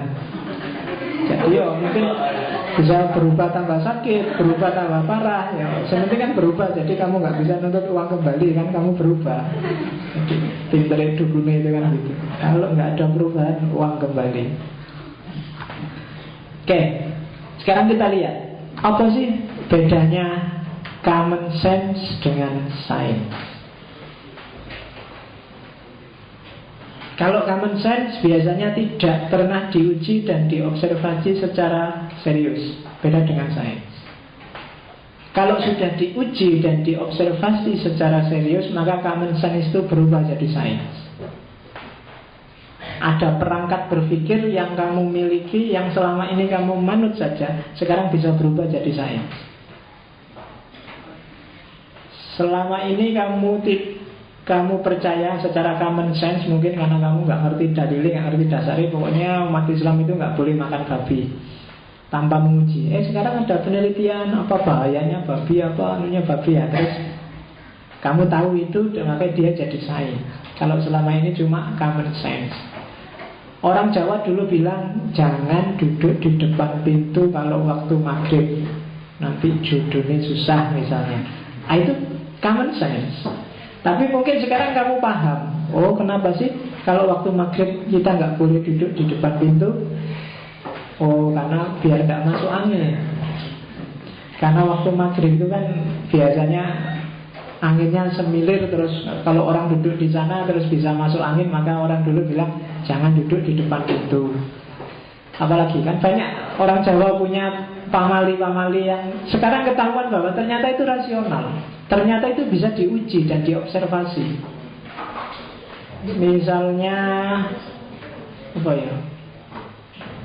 Pijet bayi itu dulu orang merasa bahwa itu membahayakan bayi, tapi penemuan belakangan terbukti bahwa pijet bayi efektif untuk melancarkan jalan-jalan bayi. Meskipun kamu ngeri loh, mijet bayi itu kadang kepalanya ditaruh di bawah, dipukul-pukul. Iya. Dan ada hasil observasi terbaru efektif. Jadi dulu common sense, kalau bayi sakit dipijet, dan kadang-kadang banyak orang yang rasional nggak percaya, bayi kok dipijet kayak gitu, kasihan. Tapi ada 1-2 penelitian membuktikan, oh iya. Orang Cina punya teknologi totok dan tusuk jarum. Itu sudah common sense. Orang itu mungkin ilmunya orang Cina kita nggak ngerti, kita manut aja sehingga banyak yang nggak setuju. Tapi sekarang sudah diuji dan efektif, maka dia jadi sains. Tusuk jarum itu kan ditusuk-tusuk. Dan saya nggak berani nyoba, cuma katanya nggak sakit loh. Ditusuk perutnya, kadang ditusuk. Kalau sakit leher ya ditusuk lehernya dan tidak keluar darah itu. Saya tidak tahu kenapa kok bisa begitu, tapi itu jagonya orang Cina. Dan kalau sudah bisa diuji dan diobservasi, maka dia jadi sains, tidak lagi jadi common sense. Oke. Common sense biasanya disimpulkan dengan model generalisasi terbatas.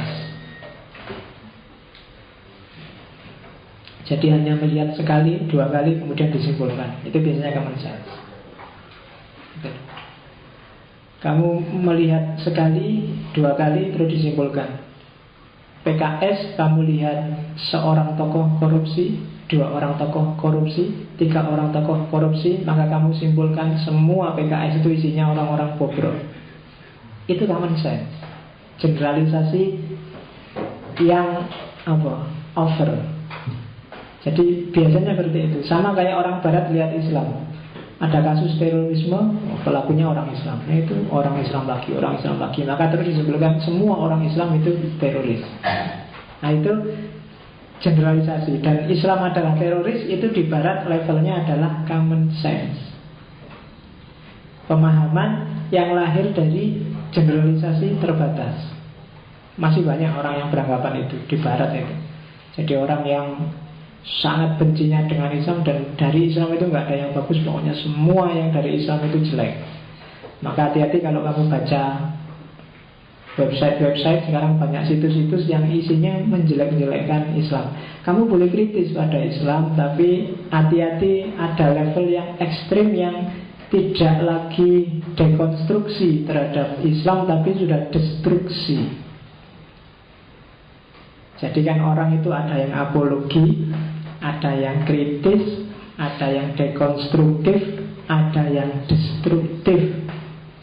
Kalau apologi itu ya apa-apa Islam mesti benar A sampai Z sesuai ideologinya dia, tidak boleh dikritik. Kalau kritis itu melihat porsi dan proporsi, mana yang pas, mana yang tidak pas, mana yang levelnya Al-Quran, mana yang levelnya tafsir, mana yang pemahamannya orang, mana yang isinya teks. Itu kritis.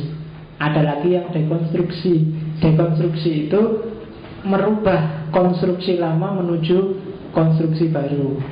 Oke, kalau yang lama umat Islam itu cenderung mistik, sekarang coba kita scientific. Islam yang masuk akal, Islam yang rasional, Islam yang kontekstual. Itu model dekonstruksi. Yang paling ekstrim ada yang destruksi. Ini Islam harus gak ada dari sejarah, karena dalam sejarah Islam itu terbukti isinya bikin rusuh aja, bikin susah aja. Gara-gara ada Islam ada tawuran, ada bunuh-bunuhan, ada terorisme, itu destruktif. Jadi hati-hati di level. Jadi kalau membaca internet kamu harus kritis. Tidak selalu isinya internet itu bagus. Kadang-kadang kamu sendiri bikin makalah jelek aja kan kamu upload di internet, sehingga adik kelasmu ketika dapat tugas ngopi paste itu, dosennya sama lagi. Nah, kan kadang-kadang gitu kamu kan, kasihan adik kelasmu. Jadi jangan dijebak dengan makalahmu yang jelek-jelek. Ya. Oke, beda sama Sain. Kalau Sain sebelum melakukan generalisasi, dia menuntut bukti yang cukup. Kalau buktinya tidak cukup, dia tidak berani menyimpulkan. Bahkan kayak David Hume kemarin, dia tidak percaya dengan generalisasi. Setiap fakta dia berdiri sendiri. Kalau saya lihat satu santri males, dua santri males, tiga santri males. Kalau generalisasi berarti semua santri males, nggak usah tak teliti capek-capek. Itu yang David Hume tidak setuju, sehingga dia anti induksi. Tapi sains tidak akan bisa jalan kalau tidak ada induksi, gitu loh. Sains itu ya harus ada induksi, harus ada generalisasi. Meskipun untuk generalisasi butuh bukti yang cukup. Kalau IPA mungkin gampang, karena IPA itu fenomenanya ajek, selalu begitu. Air kalau 100 derajat mendidih, selalu begitu, tidak pernah menipu. Tidak pernah air itu 100 derajat, males, nggak usah mendidih, nggak pernah. Ya kan? Beda sama humaniora, ilmu sosial. Kalau ilmu sosial dia agak fluktuatif, fleksibel. Maka hati-hati mengeneralisasi fakta dalam dunia sosial atau dunia budaya. Jadi tidak gambaran. Misalnya ngaji malam hari ini, yang sana angop, yang sini angop, sana juga angop. 1, 2, 3, 4, 5. Itu tidak otomatis semuanya ngantuk. Tapi semuanya pengen tidur mesti. Waduh, tapi itu generalisasi namanya. Tapi perlu juga, karena kalau kamu tidak punya sistem generalisasi dalam pikiranmu, kamu nggak bisa hidup. Kamu harus melakukan generalisasi. Ada orang nyekat kamu di jalan pakai tato, membawa kapak, sudah jelas mau nyekat kamu. Udah mesti kok. Orang itu nyekat kayak iyalah. Ya udah jelas ngono ya. Generalkan aja, simpulkan, hati-hati aku harus lari kan, gitu aja. Kamu enggak usah enggak mesti, manusia itu enggak bisa dilihat dari lahirnya ya rasa dhewe. Itu kamu harus punya perspektif yang general. Jadi enggak harus itu. Kayak kan sering misalnya orang pakai jubah, pakai jenggot. Kalau kamu ingin disalami orang banyak, kamu pakai jubah, pakai serban, nyimu jenggot, datang ke masjid. Mengenai di Jawa Timur itu, wah kamu datang langsung orang pada cium tangan. Jadi, dan itu terbukti. Saya dulu zaman awal-awal jadi dosen pernah kayak gitu. Bukan saya, jadi aku diundang pengajian, yang undang santri di pondok, dijemput, kok di dalam yang jemput itu kayak si Ain ini pakai kopiah putih, putih lah, aku yo jaketan kayak cahilang. Begitu nyampe tempatnya pengajian, yang diajak rebutan salaman sih ini undang aku. Jadi aku dianggap bodyguard itu. Jadi ya wis ora apa-apa. Kenapa orang mengeneralisir? Pokoknya yang biasa dengan kiai ya biasanya kopiahan, ono jenggote sithik rada. Malah itu biasa gitu. Cara berpikir mengeneralisasi. Itu masih mending. Saya dulu di Masjid Gowok malah disuruh natake tikar. Jadi waktu diundang ngisi kajian mau buka puasa, undangannya jam 4, tak datang jam 4, belum ada orang ya tak tunggu. Terus panitianya datang bawa tikar itu, Mas buat dibantu nota tikar.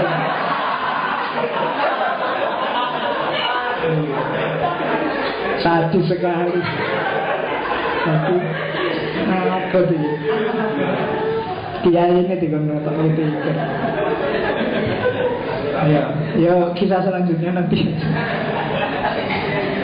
Oke, itu di Masjid Gowok zaman awal-awal dulu. Pernah juga saya diusir Satpam Sapir Square Hotel itu dulu. Jadi undangan seminar internasional, kasusnya sama. Dimulai jam 8, saya jadi narasumber kok ya tekone kawalan gitu loh jam 8. Karena ada laptop nganggur di ruangan itu, tak dolanan laptop.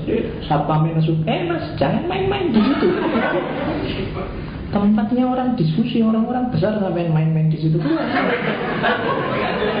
suku tenang. Iya.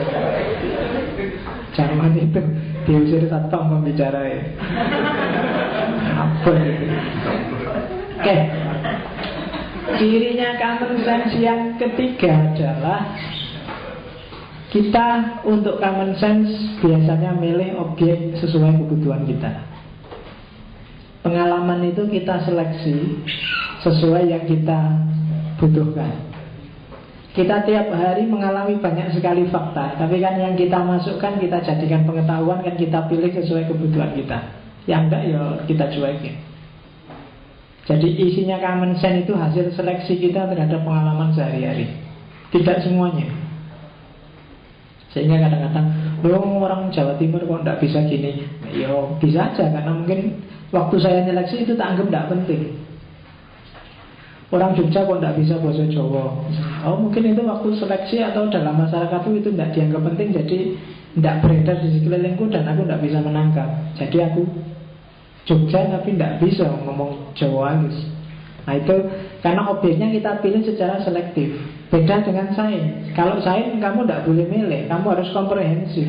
Melihat objek itu harus utuh, tidak boleh sepotong-sepotong biar tidak bisa menyimpulkan, biar bisa menyimpulkan secara pas. Jadi kalau common sense kita milih, kalau sains kita harus objektif. Milih berarti subjektif, sesuai keinginan kita. Kalau sains sesuai dengan objeknya. Kita nggak boleh ngomong versi kita, tapi objek apa adanya. Itu sains. Yang terakhir, common sense. Itu kalau ada hal-hal yang kira-kira tidak kita ketahui. Biasanya kita ngisi titik-titik yang tidak ketahui itu dengan ngeramal, menebak-nebak, mengira-ira sesuai wawasan kita selama ini. Itu common sense biasanya. Jadi misalnya, kok bisa ya kita harus puasa pada hari kita lahir di weton kita. Itu biasanya kalau kita nggak nemu jawabannya, biasanya kita nebak-nebak. Oh mungkin hari di mana kita weton itu hari ketika, itu nebak-nebak. Jadi kalau ada titik-titik yang kita nggak paham, kita ngarang. Beda sama sains. Kalau nggak ada bukti, kita nggak boleh ngomong apapun. Kalau nggak ada argumen, kita nggak boleh ngomong. Itu sains. Ciri sains yang keempat. Yang terakhir, ya, kalau common sense kita terlibat secara personal, emosional. Sementara kalau common sense kita terlibat secara personal, kalau sains kita di luar objek. Jadi kita ada di luar gelanggang, melihat secara objektif dengan norma ilmiah, bukan dengan opini kita. Tapi kalau common sense, kita ikut terlibat di situ. Sebagai orang Jawa, kamu terlibat di situ dengan kejawaanmu. Sebagai orang Jogja, kamu terlibat dengan kejogjaanmu. Itu isinya common sense. Tapi kalau sains, kamu ambil jarak terus melihat secara objektif. Maka untuk bisa objektif, kamu ambil jarak. Apapun itu. Kalau kamu terlalu dekat, biasanya nggak bisa objektif. Kalau kamu ingin ngerti pacarmu cakep apa enggak, jangan terlalu dekat. Iya, kalau terlalu dekat nggak kelihatan. Harus ada jarak dikit, baru kamu ngerti. Iya, apa-apa itu kalau kamu terlibat, itu biasanya sudah subjektif, nggak objektif lagi. Kalau terlalu mepet itu kan, sebelum ciuman itu kelihatan pacarmu cakep apa enggak. Tapi kalau sudah ciuman enggak ada urusan dengan cakep dan tidak cakep. Ya kan? Karena enggak ada jarak sudah. Kalau enggak ada jarak sudah subjektif. Gitu. Jadi personal dan emosional. Maka kamu marah-marah kalau kelompokmu dikritik orang. Kenapa? Karena kamu terlibat secara personal dan emosional dengan kelompokmu. Kalau ingin objektif, coba agak narik sedikit, detachment. Kira-kira maksud sih aku harus marah orang kritik kayak gini, jangan-jangan dia benar. Itu ngambil jarak. Kalau kamu masih terlibat di situ, ya mesti wae marah. Sama kayak kamu punya adikmu gegeran sama temennya kan. Kalau kamu tidak objektif kan mesti kamu bela adikmu. Adikku dipukulin, kurang ajar. Kamu mesti peduli amat masalahnya apa. Kamu ikut turun belakang dia. Kamu bantu adikmu mukuli lawannya, nanti kakaknya dia datang karena lebih besar, terus kamu lari. Oke. Nah itu common sense, karena kamu tidak objektif, karena kamu terlibat. Beda dengan sains. Terakhir, ketika kamu terlibat, maka common sense itu sebenarnya dimensinya sebagian besar adalah dimensi emosional, dimensi personal. Dan itu common sense, maka dia adalah salah satu teori dalam menjelaskan emosinya manusia. Itu tak kasih contoh. Jadi teori emosi itu ada 4, yang salah satunya common sense. Saya tidak tahu menurut kamu yang benar yang mana. Cuma definisinya tak buang, cuma tak kasih contohnya. Biar kamu paham kayak gimana sih common sense itu. Jadi ada 4 teori. Ada teori common sense. Yang pertama ada teori James Lange, ada teori Canon Barth, ada teori Sachter. Itu teori emosi. Contohnya ketemu ular. Ini yang ngerti mesti orang psikologi. Kalau common sense itu begitu kamu ketemu ular, terus kamu merasa takut, lalu teriak dan lari. Kenapa? Karena secara common sense yang muncul di kepalamu, ular itu menakutkan. Ya kan? Oke, kecuali kamu pawang ular, urusannya beda nih. Beda sama teorinya James Lange. Kalau James Lange ketemu ular, kamu nggak mikir dulu, pokoknya ketemu ular, teriak dan langsung lari. Ular langsung lari terus baru takut. Ya, itu teorinya James Lange. Kalau teorinya Canon Barth, ketemu ular terus mikir, terus begitu mikir langsung takut dan lari. Ular langsung lari. Begitu mikir, berarti takut dan larinya bareng. Yang terakhir Sachter. Kalau Sachter ketemu ular, nggak ada mikir, nggak ada takut, lari dulu. Terus setelah lari baru dipikir, ular ya, kalau digigit takut. Nah ya, tanggapan emosi apapun itu, apakah itu emosimu selalu begitu? Apakah dari persepsi terus berpikir terus bertindak? Ada yang dipersepsi, bertindak dulu terus diangen-angen dipikir. Ada yang persepsi dan bertindak otomatis terus mikir. Ada yang mikir dan bertindaknya bareng. Nah, itu pengelolaan emosi. Dalam hal tertentu kadang-kadang kamu perlu mikir dulu baru bertindak. Tapi dalam kasus yang lain kamu harus bertindak dulu sebelum mikir. Nggak selalu mikir dulu itu bagus. Dalam konteks darurat kamu harus bertindak dulu. Apa ya contohnya? Misalnya pengetahuan refleks.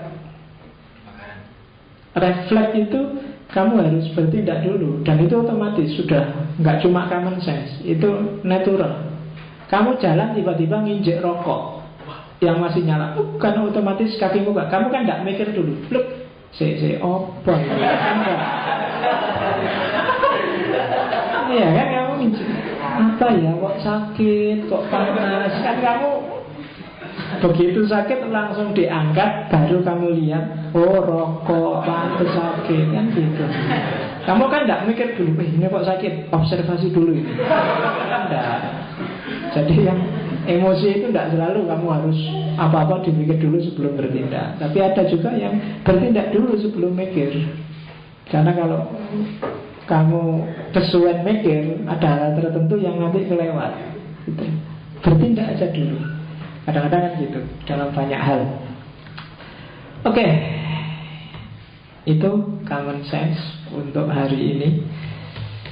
Kalau ada pertanyaan, minggu depan mungkin kita masuk versi teori kedua dalam epistemologi sosial, yaitu otoritarianisme. Jadi yang menurut saya tiap hari kamu pakai. Jadi sengaja dalam epistemologi ini tak cari tema-tema yang sebenarnya dekat sama kita sehari-hari. Jadi tidak perlu teori-teori yang jelimet, tapi yang akrab dengan kita. Setelah epistemologi selesai, terus kita masuk ke logika, tekniknya. Silakan kalau ada pertanyaan. Ya. Ya, satu ngacung ya. Oh, gatel.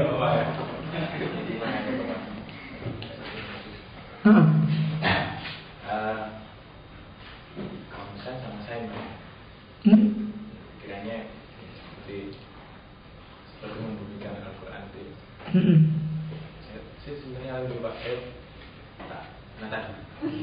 Nata dulu. Bertindak dulu, jangan mikir dulu. Mikir dulu, gak ketemu apa Mas. Pertanyaan saya tentang kamar sendiri itu mengenai mana sebenarnya yang lebih dominan dalam masyarakat.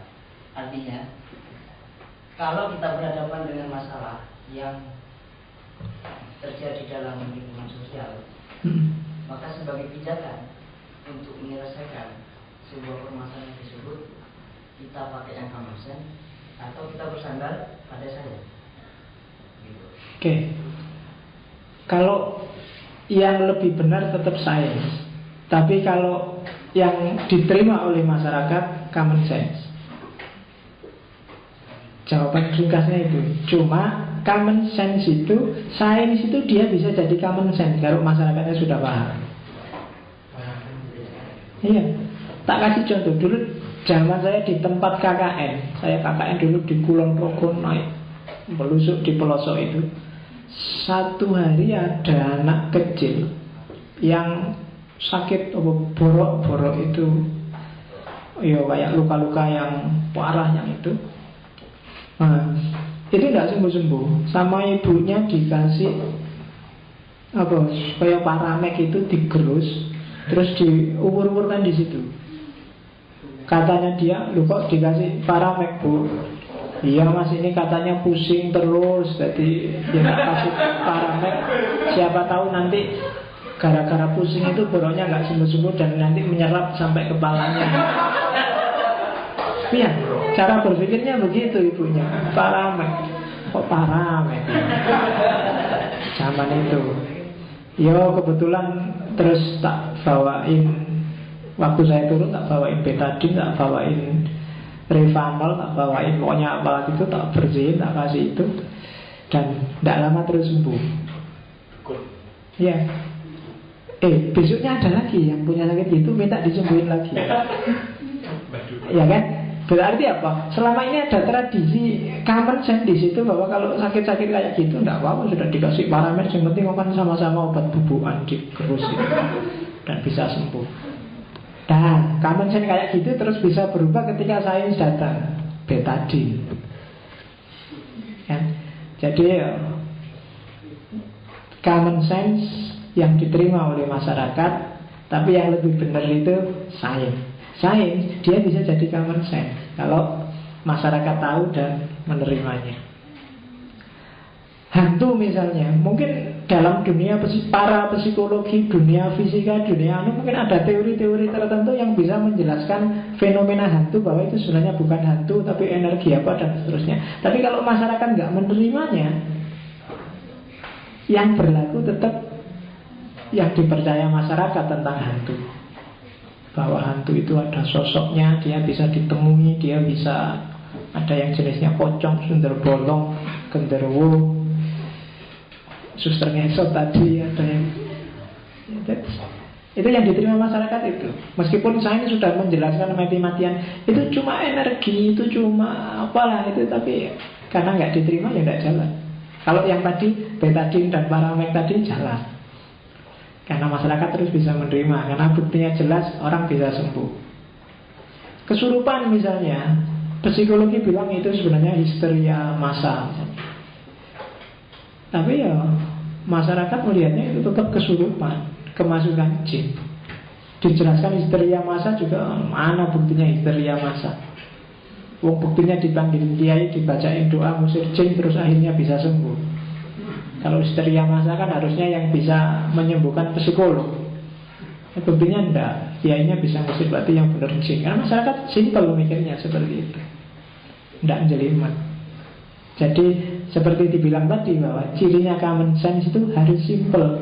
Dia pakai paramet mikirnya simple, karena anaknya bilang boroknya sakit dan pusing. Paramet sekaligus menyembuhkan sakit dan pusing. Kan ditumbuk, ditaruh di obatnya luka. Oke, jadi itu common sense dan sains. Kamu yang ilmuwan mesti lebih percaya sains, kamu yang mahasiswa mesti lebih percaya sains. Tapi saya yakin 90% hidupmu dalam praktik sehari-hari itu sebenarnya isinya common sense. Kamu uji sendirilah. Ya common sense itu selalu nggak rasional loh ya. Cuma hasil introdusir dari masyarakatmu. Kamu ngerti caranya hidup itu dikenalkan oleh masyarakatmu. Dan itu isinya common sense, common sense. Itu yang bikin kamu ada yang NU, ada yang Muhammadiyah, ada yang suka ini, suka itu, ada yang itu sebenarnya dikenalkan oleh masyarakatmu, oleh lingkunganmu, dimulai dari keluarga. Caramu berpikir, caramu bernalar, caramu menanggapi sesuatu itu dikenalkan oleh lingkunganmu. Dan itu common sense. Meskipun mungkin ada satu dua yang kamu gugat, ada satu dua yang ketika kamu semakin pintar terus semakin tergerus. Agama mungkin karena banyak yang kamu anggap mitos, mungkin ketika kamu semakin pintar ya banyak yang ditinggal.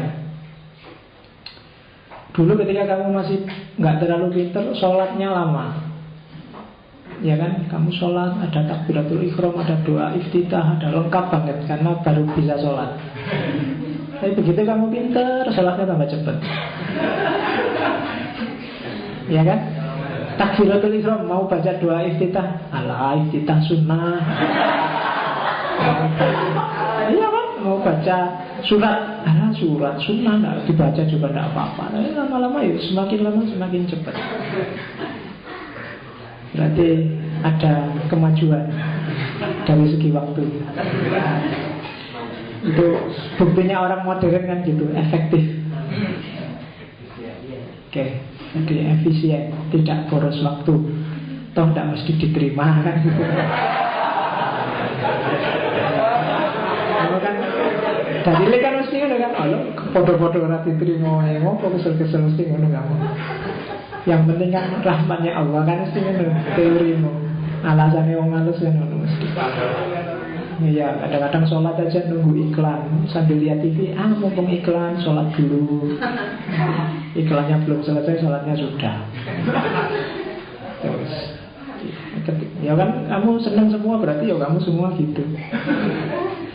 Ada yang sholatnya masih 10 menit. Ada kok sholat tarawih. Iya. Ada, ya. Kalau saya di Jawa Timur sholatnya 20, 23. Begitu masuk Jogja banyak yang sholat 11. Katanya harus rukun NU Muhammadiyah. Jadi saya mengambil yang rukun aja. Jadi kecepatannya kalau sholat 23 tapi rokaatnya 11. Sinkretisme antara NU dan Muhammadiyah. Jadi kalau NU kan kalau di tempatnya sholat 23 itu cepatnya kayak sholat 11, bahkan lebih cepat. Cepat sekali. Nah ya, jadi yang anu mesti ngerti. Begitu masuk Jogja, kecepatannya tidak berubah, cuma jumlah rakaatnya berubah. Jadi 11. Makanya 10 menit cukup, sudah selesai. Kalau ditanya diprotes macam-macam, jawabannya kan karena kita pinter, jawabnya enak. Nabi nggak pernah terawih.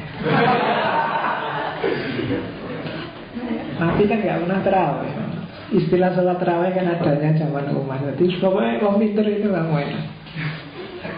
Oke, ada lagi yang bertanya. Iki sih mas. Ya. Yang tadi Pak yang benar pasti menyelesaikan di masyarakat yang Bapak contohkan tadi kayak yang orang kesurupan gitu. Nah kasusnya kayak gitu, orang hubungan yang masyarakat sama-sama ini misalnya yang saya masyarakat itu kan juga diobati musuh juga dengan penjelasannya. Istri yang masa itu sembuhnya dengan sugesti mas. Ya, yang dilakukan oleh kiai dan dukun yang menyembuhkan itu bukan nyuwuk tapi mensugesti. Cuma teorinya doa ya, aku tidak terlalu ahli untuk panjang. Cari buku yang judulnya Parapsikologi. Ada itu. Jadi kenapa sains lebih benar? Karena sains itu melalui pengujian, diobservasi, diulang-ulang dan oh ya sama. Kalau common sense itu dipercaya dari biasanya gitu ya gitu. Itu common sense. Jadi pertanggungjawaban rasionalnya mesti lebih unggul sains. Orang yang percaya bahwa itu kesurupan jin disuruh membuktikan, ayo mana jinnya, tunjukkan, gak iso mesti. Tapi kalau yang istilahnya masa, oh tunjukkan sebabnya ini, aksiomanya ini, terus gejalanya ini, itu bisa. Itu enaknya sains. Kalau sains dia terukur, bisa diuji, bisa diobservasi. Sebenarnya kalau common sense nggak selalu begitu, kecuali yang sumbernya sains yang sudah teruji. Kepercayaan pada jin, pada hantu itu kan susah dibuktikan secara saintifik. Agamawan aja yang sangat rasional kan nggak percaya sama jin.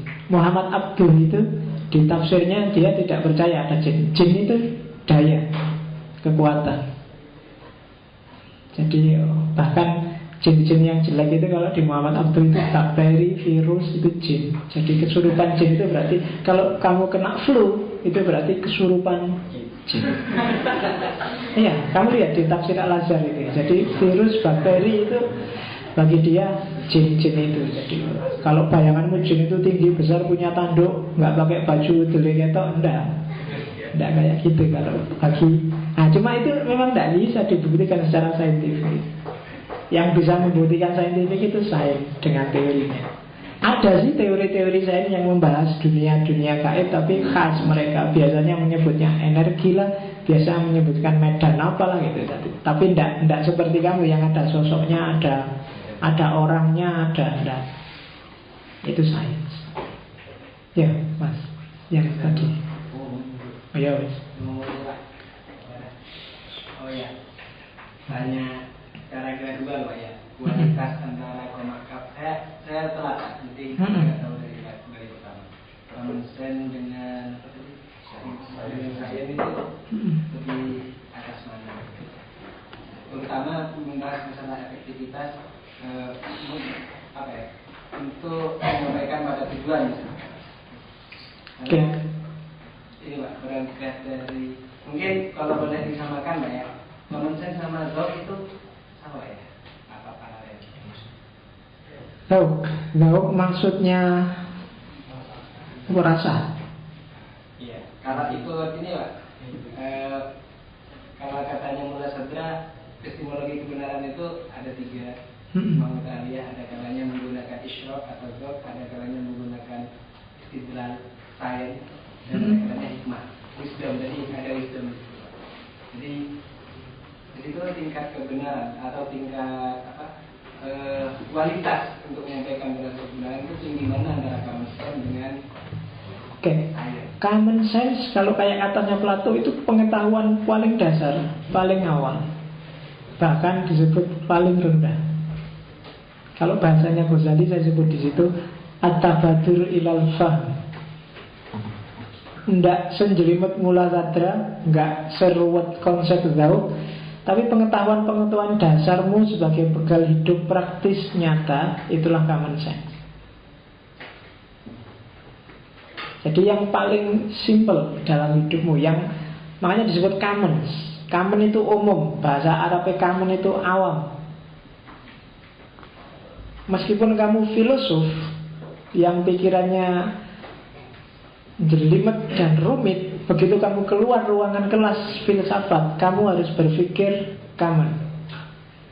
Kamu harus berpikir biasa, seperti orang lain. Kalau enggak, kamu tidak akan bisa dipahami masyarakat. Betul. Makanya tadi, di antara ciri-cirinya common sense adalah titik 2 itu, memungkinkan dia dapat berkomunikasi dengan warga masyarakat di sekitarnya. Bekalmu itu. Kalau kamu di angkringan, kamu tidak mungkin kan ngomong, Pak angkringan, kalau sampean masak teh, itu jangan gampang percaya, skeptik dikit dong. Misalnya Raisa dia tidak akan paham apa itu skeptik. Kamu harus sesuai bahasanya dia.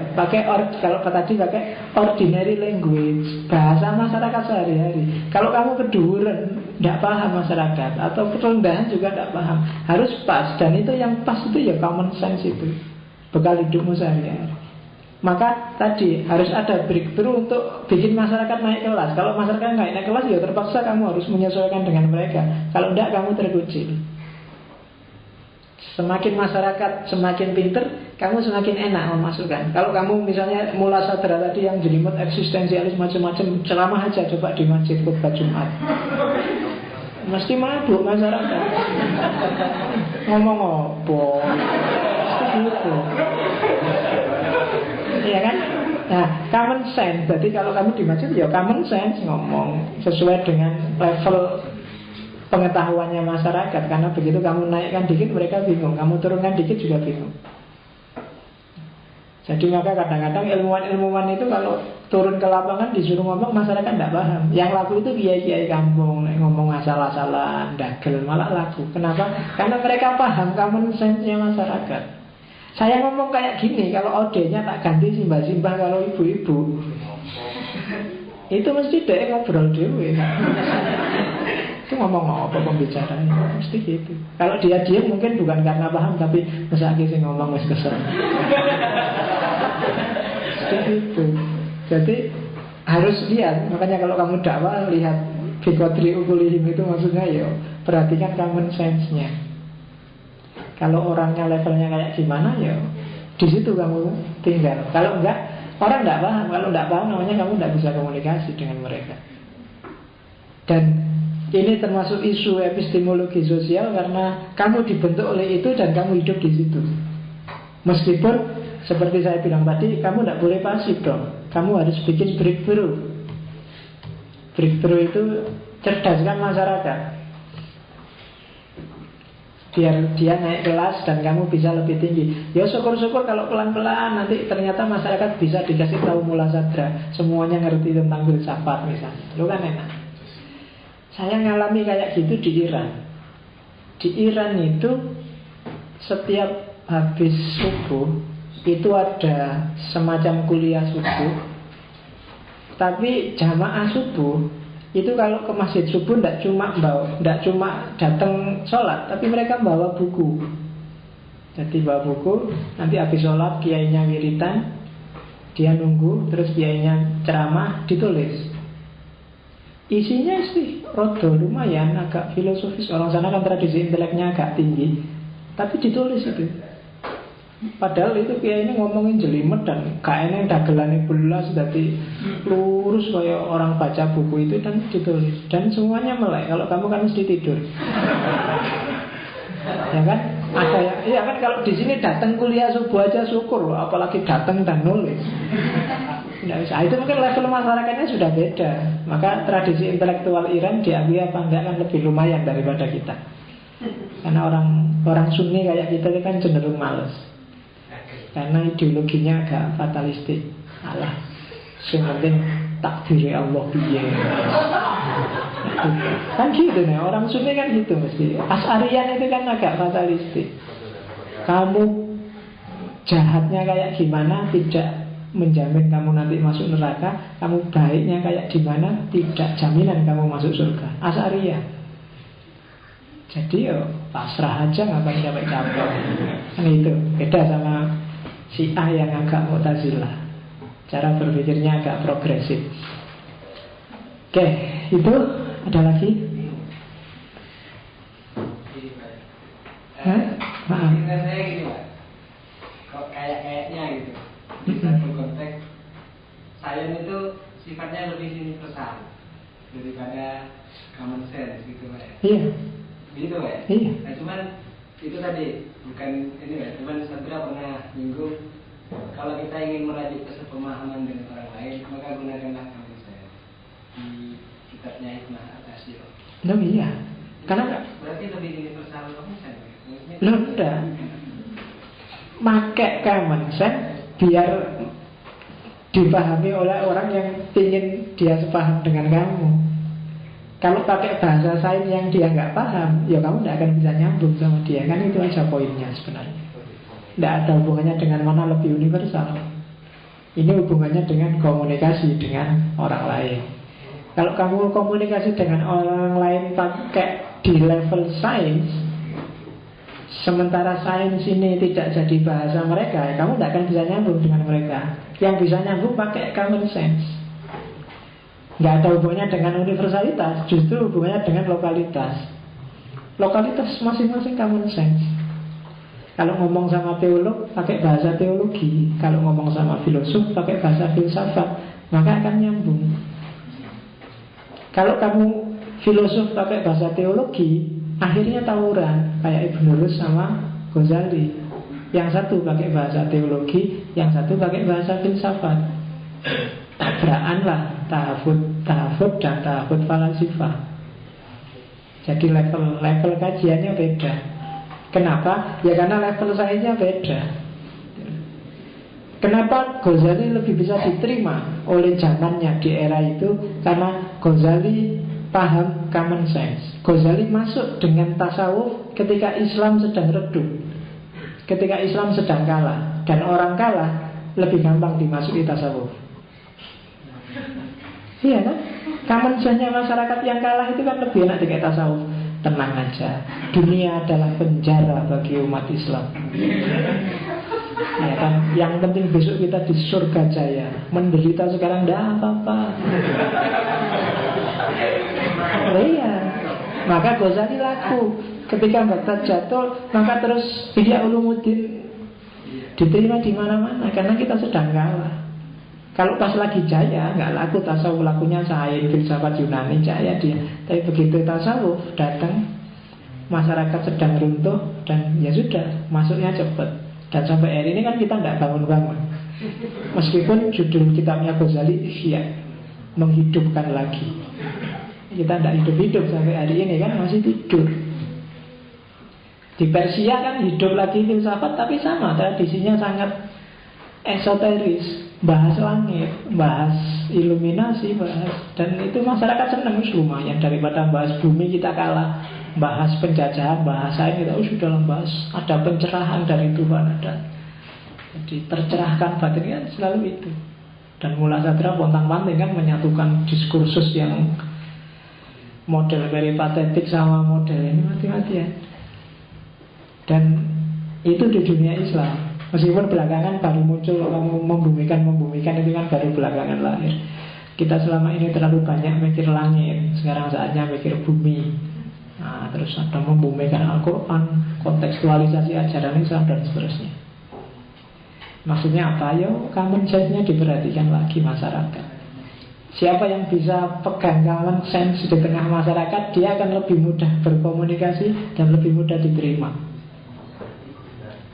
Di hadapan orang Jogja, pahamilah common sense-nya orang Jogja, maka kamu cepat masuknya.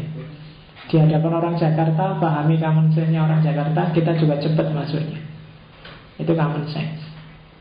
Dan kamu sendiri adalah bentukan common sense tempat di mana kamu lahir. Meskipun kamu sebenarnya nggak boleh menyerah dengan common sense. Apalagi kalau kamu sudah mendeklarasikan diri sebagai ahli filsafat. Iya, jadi kalau berani gitu ya wish. Common sense, ayo, tapi tidak segala-galanya. Kita cari sela-selanya. Oh, ada yang pas, ada yang nggak pas, ada yang harus diikuti, ada yang harus dikritisi, ada yang harus dibuang, ada yang harus dipaskan lagi dan seterusnya. Oke, terakhir, ya Mas. Common sense dan saya pada set satu. Karena common sense tidak pernah diuji dan diobservasi secara serius. Kalau saya itu hal yang diuji dan diobservasi secara serius kebalikannya. Tetapi toh kenyataannya common sense, science ketika sudah diterima oleh masyarakat itu akan menjadi common sense. Padahal common sense itu secara epistemologinya, definisinya itu adalah yang tidak pernah diuji. Tapi kenapa kok ada saya yang kemudian yang menjadi common sense? Kalau sudah jadi common sense, dia nggak diuji lagi. Iya, kalau dia sudah jadi common sense, orang nggak menguji lagi sudah.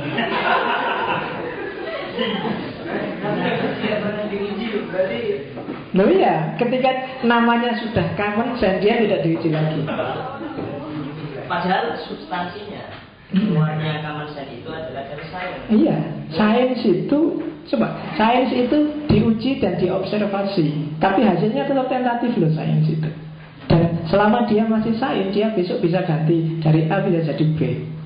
Tapi begitu dia dideklarasi jadi common sense, masyarakat sepakat dan setuju itu, merubahnya mati-matian itu. Karena ketika dia sudah jadi common sense, orang anggapnya wis mesti benar ngono itu. Nggak mungkin berubah. Berarti secara simulatif perlu dibuka sedikit nih. Apanya? Bukan tidak pernah, tapi tidak perlu. Bukan tidak perlu. Jadi common sense-nya itu tidak pernah diuji. Yang diuji kan ketika statusnya dia jadi sains.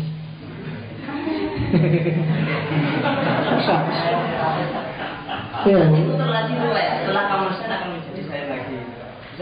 Bisa. Ketika dia diuji dan diobservasi, maka dia jadi sains kan gitu. Yo, bulat gue. Belajar filsafat itu rada bulat. Ya, jadi kenapa sih nggak diuji? Karena masyarakat menganggap common sense itu sudah otomatis. Ya itu yang paling benar kan gitu.